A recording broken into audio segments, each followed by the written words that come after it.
6:51 a.m. in Trinidad and Tobago. Well, the collective resignation of 16 members of the PDP has shifted Tobago politics into uncharted territory. For the first time in history, independent assemblymen hold critical positions of power. But how will this affect Tobago, and what does it mean, not just for the people of Tobago, but for the legislation that governs its affairs? Joining us this morning is none other than the political leader and of the PNM Tobago Council, Ancil Dennis. Good morning, Mr. Dennis. How are you? Good morning. I am fine. It's a pleasure to be here. Good morning to listeners and viewers in Tobago, Trinidad, or wherever else you may be. It's wonderful to have you with us this morning, and I see you are supporting Italy, boy. I'm just wearing an Italy jersey, but Argentina is my team. Ah. I like the brand Puma, so I wear several jerseys from the Puma brand. Understood. So let's get into another trending conversation. Of course, we're all talking about the World Cup, but a lot of people are talking about what has been taking place in Tobago over the past week or so. I mean, one of the first things we want to ask, what are your thoughts and what do you think this means for the THA and for Tobago? Well, it's a sad state of affairs. I don't think anybody predicted this, and there are serious, far-reaching and deleterious consequences for the island, its people, and its governance. Instability in government doesn't augur well for the advancement of any jurisdiction. Of course, the impacts can be far-reaching as it relates to investor confidence. The administration, I don't know if to say the former PDP administration or what should be said at this time, seem to have placed a lot of their hopes in Tobago's development on the prospects of foreign investment. So this kind of development is definitely going to be a spoke in the wheel where that is concerned. And generally, the people of Tobago will experience a period of pensiveness and nervousness during this particular period.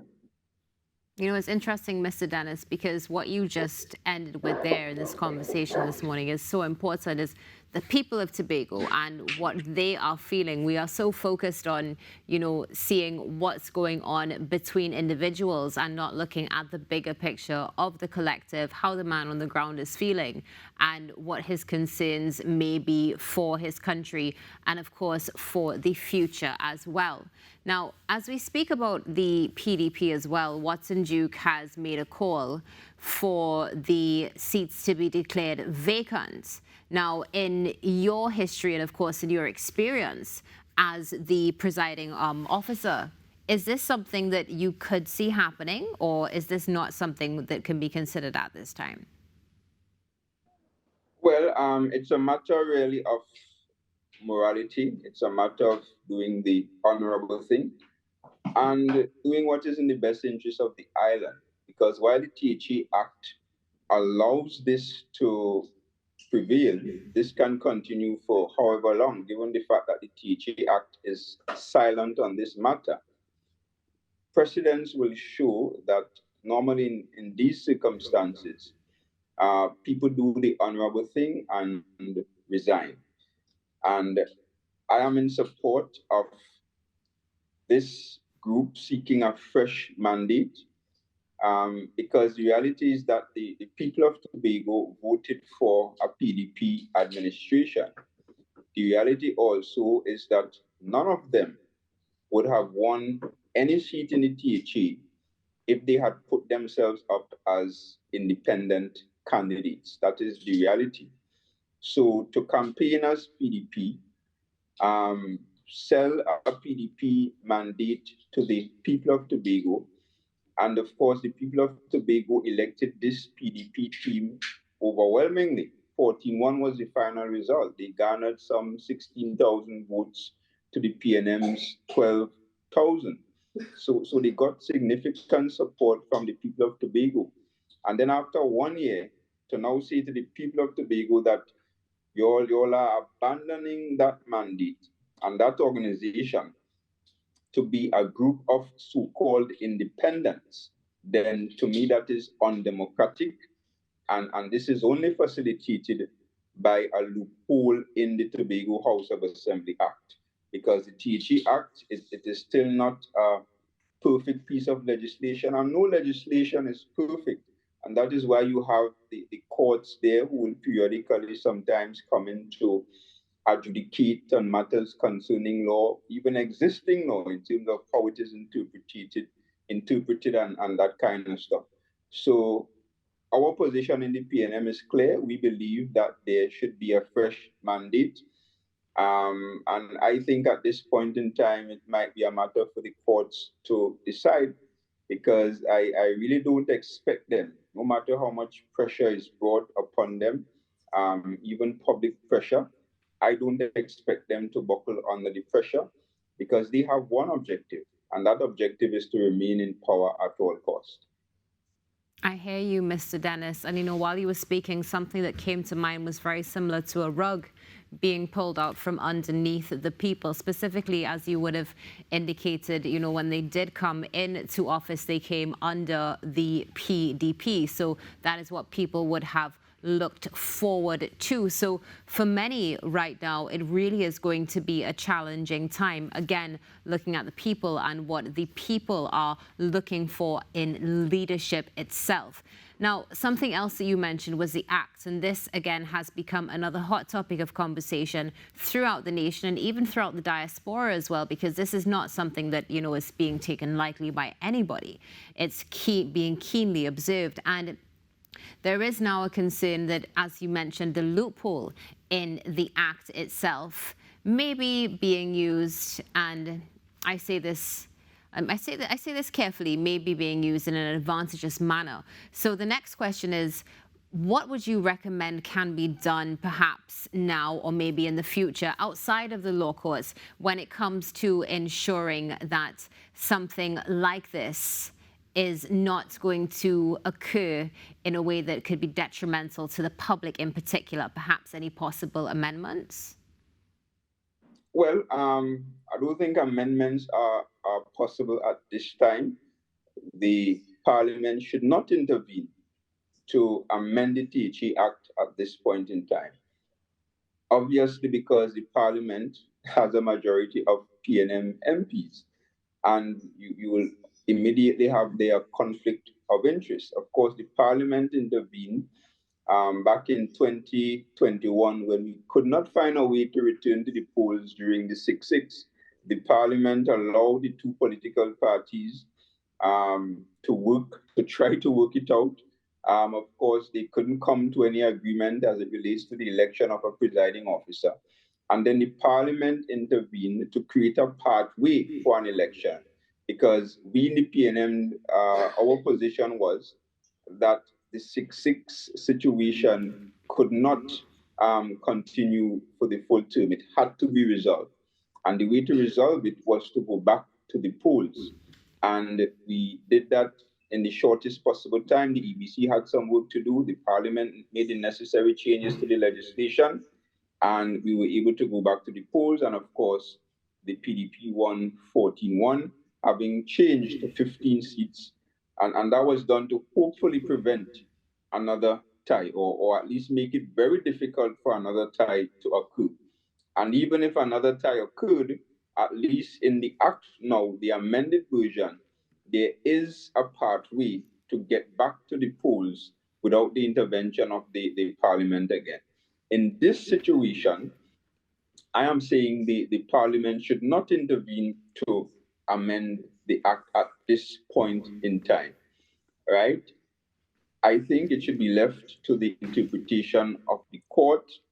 Let the court decide if this arrangement in the Tobago House of Assembly Act, where people can campaign, utilize a party symbol, utilize a party manifesto, utilize party sponsorship, resources, etc., sell that to the people of Tobago, earn the trust and confidence of the people of Tobago, and then wake up one morning and decide that we no longer wish to be a part of this political party. We are now defectors or Nowarians, or perhaps we may form a new party in 1 year after the mandate was given to the PDP and continue from there. Let the court decide if that is democratic or constitutional, right? So, as to what can be done now as it relates to amendments, my belief is that nothing can be done by the parliament or even the government.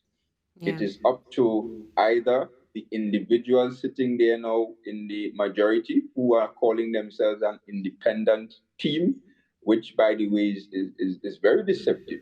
There's no such thing as an independent team.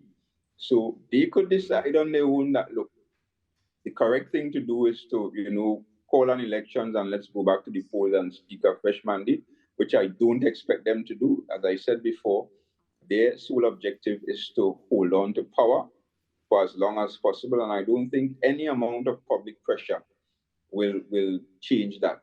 So the next best solution is really the court intervening. And let me see as well, to make it abundantly clear, that the PNM has no intention to challenge this matter in the court. Our belief is that it's a matter for the people. And if the people feel so aggrieved, especially their own supporters, feel so aggrieved that, look, we supported PDP, we did not support any independent candidate. And if they feel so aggrieved and they feel that, look, this is not in the best interest of Tobago, then let them take it to court. I expect as well the political leader of the PDP, Watson Duke, to take some court action as well, because he has said that. So perhaps that is the only way to fix this unfortunate development. Some significant statements and also some necessary clarity there, Mr. Dennis. Thank you so much for sharing that, because, many have been sitting back and been waiting to see exactly what's going to be said, who wants to challenge who, and so forth. And we have seen, of course, I don't know whether or not it's a trend we can keenly say that happens in Trinidad and Tobago. When something like this happens, we see resignations, but it is definitely a standard and a best practice in situations, of course, looking out for the best interest. And as you mentioned, that line of morality as well. Now, let's just say in a different universe, let's just say that, well, not a different universe as of now, but you never know, that an election was called. Mr. Dennis, do you think the PNM would be ready? Are you ready? The PNM is ready for any eventuality. The PNM is a very robust, strong, disciplined, and effective organization. We have always conducted our business in a very democratic and disciplined manner. So we had our party internal elections in Tobago back in June, I think it was. We also had our national internal elections a couple of days ago, where the members of the party, and of course, those elections can have far-reaching consequences. If, God forbid, Dr. Keith Christopher Rowley did not win that internal election of the party, chances are that the country would have awoken to a new prime minister, especially if one of the challengers was a sitting MP. And of course, if that sitting MP was successful at that election. So those elections, internal elections of the party, just as it is in the United Kingdom, have far-reaching consequences. So we are ready for any eventuality. Since the 14-1 loss, we did not just sit on our laurels doing nothing. We spent time discussing with our members, planning for the future, learning from our mistakes, trying to bring the necessary healing and improvement to the PNM as a party to make ourselves more attractive to the people of Tobago. And it is customary, of course, that after a period of instability, and poor governance, just as we had in Trinidad between 2010 and 2015, the population always look to the PNM for a rescue act. And we are prepared to rescue Tobago once again from this period of instability and poor governance. Because notwithstanding this development, the island, separate and apart from this, even if this did not occur, the island have suffered under this administration over the last year. I am prepared to say, and I'm sure many Tobagonians will agree with me, it is the worst first year of any administration and any chief secretary in the history of Tobago. Wow. Well, thank you so much, Mr. Dennis. Some powerful words there as well, and some significant insight into the current situation in Tobago. Mr. Dennis, thank you for being with us this morning, and hoping that you have a wonderful day and, of course, you enjoy the World Cup. Thank you very much. Same to you and to all your listeners and viewers. Mr. Ancil Dennis there talking to us this morning about the situation in Tobago with the THA elections. Are they ethical? What's really going on? Stay tuned, because coming up in a short while, we have a fantastic artiste for you that's definitely going to get you ready for the day.